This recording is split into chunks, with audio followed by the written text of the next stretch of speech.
وبرکاته. زه بیا تاسو ټولو ته په پرایم کیریئر کوچنګ اکیډمي افیشل یوټیوب چینل ته په راتګ باندې خوش آمدید هرکله. اوکې مونږ الریډي د یونټ نمبر 15 د الکترومګنیټزم چې کوم چپټر دی په هغه باندې مونږ د لیکچر یو لړۍ یو سیریز شروع کړی دی او الکترومګنیټزم په دې کې مونږ یو څو ټاپکس کړي دي. نننی چې زموږ کوم ټاپک دی هغه دی turning effect on a current carrying coil, okay, presenting by Prime Career Coaching Academy, SHERINGAL. So راځو او بلا سججک بغیر سره تاخير نه موږ خپل ټاپک شروع کوو چې یو کرنٹ کیرینګ کوایل دی. کوایل موږ الریډي پیژندلی دی چې په دې کې کرنٹ را روان دی. نو په دې کې ټرننګ افیکټ دا بتاویږي څنګه چې کله موږ دا پلیس کو پس کې پلیس کو په میګنیټک فیلډ کې پلیس کو. خبر باندې پوه شوې که نه؟ نو راځو دې ټاپک ته. یارانو دې نه مخکې مونږ د کوایل یا سالینایډ په باره کې خبرې الریډي کړې دي. مونږ څه ویلو چې سالینایډ تاسو یو کنډکټر راوالی او د دې نه چې کومه دی دا د یو سلنډر نه تاو کې د سپرنګ لایک شیپ اختیار کړي. بیا که د دې یو سایډ نه کرنټ چې کومه دی پاس کېږي نو د دې کرنټ د وجې نه دا خپل میګنیټک فیلډ پروډیوس کوي او د دې میګنیټک فیلډ په باره کې مونږ په ډیټیل سره څه کړې وي خبرې کړې وي او مونږ څه ویلو چې د دې نه یو عارضي طور باندې یعنې ټیمپرري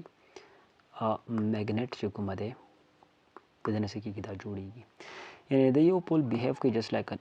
نارت او یو پول بیهیو کوي جست لایک ساوث. خبره باندې پوه شوې که نه؟ خو دلته زموږ ټاپک څه دی چې مثال په طور باندې چې ټرننګ افیکټ به څنګه پیدا کېږي چې کله یو کرنټ کیرینګ کوایل دی او دا ته په میګنیټک فیلډ کې کېدی. نو دلته به زه سمپل یو څو کنسیډریشن کوم. لیټ سپوز وی هیو ا کرنٹ کیرینګ کوایل and we placed it inside the magnetic field. اوس زموږ په میګنیټک فیلډ کې دننه کړو. خبره باندې پوه شوې که نه؟ نو راځم دلته فیګر ته چېرته راځم فیګر ته تاسو جوړوم او لږ غوندې کنسپټ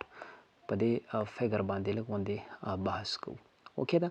نو راځو لیټ سپوز زه وایم چې دلته ما سره چې کومه دی دا یو میګنیټ دی ټیک شو که نه. زم چې دا ما سره نارت پول چې کومه دی دا شو کوي. اوکې او دلته په دې ځای کې ما سره دا بل میګنیټ دی دا ساوث پول شو کوي.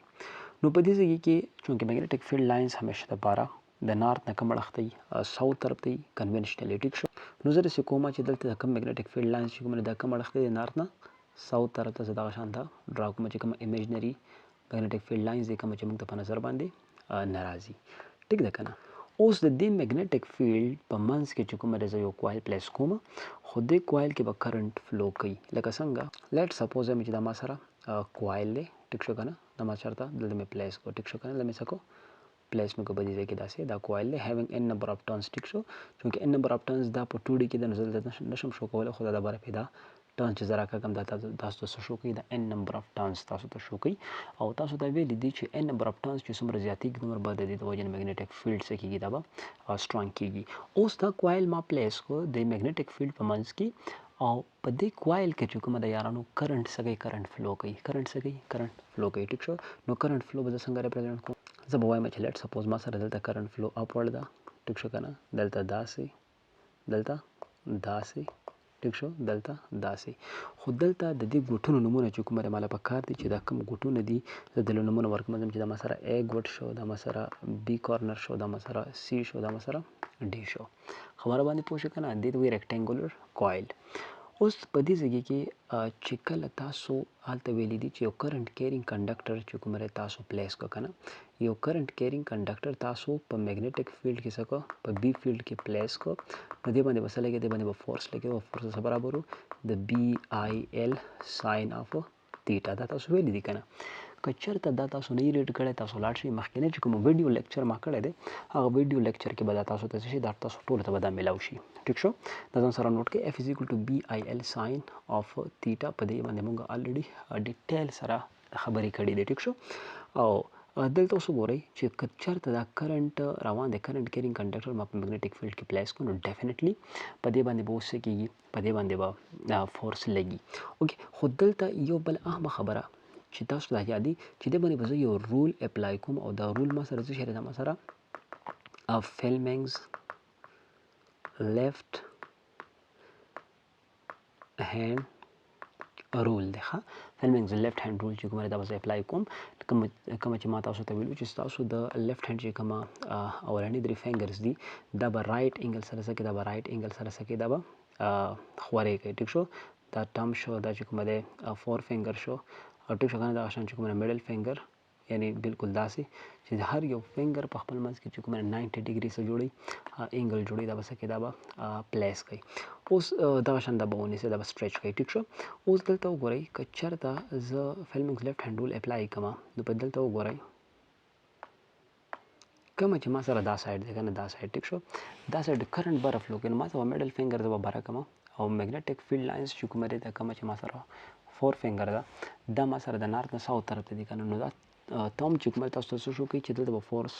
دننه طرف ته لیکل دلته به کراس ولګوم څه بولګوم کراس به ولګوم که تاسو په نظر باندې راځي بلکې په ریډ کلر باندې را ډرا کوم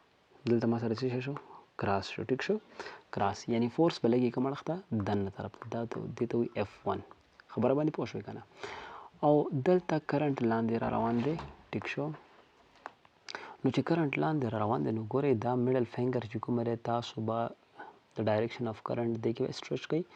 او میګنیټک فیلډ لاینز د نارت نه ساوث اړخ ته روان دي 4 فینګر تاسو دا شو کوي او تم به تاسو ته شو کوي چې د فورس به کوم اړخ ته لګي اپون نو ډاټ په زول کوم د فورس ماته کوم طرف ته اپورډ طرف ته F2 نو لیټ سپوز چې دا ما سره اکسس اف روټیشن دی نو دا کوایل به دی کې داسې سکیږي دا به روټیټ کیږي خبره باندې پوه شئ کنه پاتې شو د سی ډي سایډ خبره او د ای بي سایډ خبره نو په دې دوه سایډونو باندې فورس نه لګي ټیک شو ځکه چې دا پیرالل ټو د میګنیټک فیلډ دی او پیرالل ټو د میګنیټک فیلډ په ټاپک کې دا خبره کړې و چې چېرته دا سایډز پیرالل ټو د میګنیټک فیلډ دی نو په دې باندې به د طاقت اس قسمه اثر نه وي صرف طاقت چې لګي نو په بی ډي او په ای سی سایډ باندې لګي په بی ډي سایډ باندې د فیلمنګ لیفټ هاند رول تاسو څه ویل چې بی ډي سایډ باندې چې کومه فورس لګي دا ډاون ورډ دی ډاون ورډ دی دلته ما ځکه څه شی ولګاو کراس مې ولګاو او په ای سی سایډ باندې څه شی دی دا اپ ورډ دی څه شی دی اپ ورډ دی نو ځکه ما څه ولګاو ځکه ما ډاټ ولګاو خبر باندې پوه شوي که نه نو دې د وجې نه به دا چې کومه کوایل تاسو پلیس کړی دی دا به څه کېږي دا به روټیټ کېږي اوس دلته چې د ټول نه کومه اهم کوېشن دا رایز کېږي چې آیا د طاقت چې کوم په بی ډي سایډ باندې لګي یا چې کومه دی تاسو سره په دې ای سی سایډ باندې لګي که نه دا بی ډي سایډ او دا چې کومه دی ای سی سایډ دی دا طاقت په دې دوه سایډونو باندې لګي نو آیا دا طاقت چې کومه دی د اماونټ به ډیفینټلی د سیم وي نو ډیفینټلی د طاقت اماونټ چې کومه دی یارانو دا به سیم وي دا ډیفرنټ نشي کېدی نو زه وایم چې څومره فورس په بی ډي سایډ باندې لګي دا برابري فورس لګي په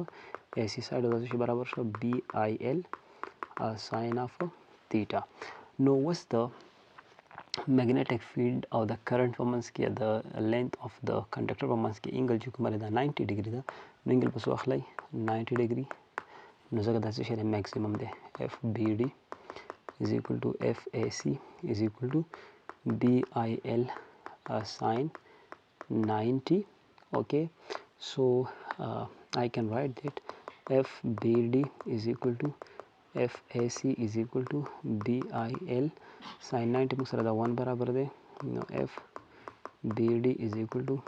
اف ای سی is equal to بی آی ایل د طاقت مقدار چې کومه دی په دوه باندې څه شی دی یو شان دی سو دیټس وای دا کوایل چې کومه دا روټیټ کیږي د میګنیټک فیلډ په منځ اچھا بعضې بوکس کې چې کومه دا سایډ چې کومه دی له بی نوم ورکړی دی یا ای نوم یې ورکړی دی ټیک شو که نه دا ای دی او دا چې کومه دی بی سایډ دی نو که چېرته تاسو دلته د ایل په ځای په دې لاست فارموله کې تاسو خپل کتاب کې وګورئ نو اف بی ډي دا برابر لیکلی د اف ای سی او دا د بی آی ای لیکلی دی نو په دې دا کې چې کومه دی قطن کنفیوز نشي ځکه چې ای چې کومه تاسو ته دغه ون سایډ ښیي ون سایډ چې کومه باندې فورس لګي کوم چې موږ په ایل باندې څه کړی دی دا ریپرزینټ کړی دی اوکې نو په دې کې د کنفیوژن اړو څه خبره نشته نو همدا وجه ده چې کله تاسو یو کرنٹ کیرینګ کوایل د میګنیټک فیلډ دننه کېدی نو دا کوایل به څه کېږي دا به روټیټ کېږي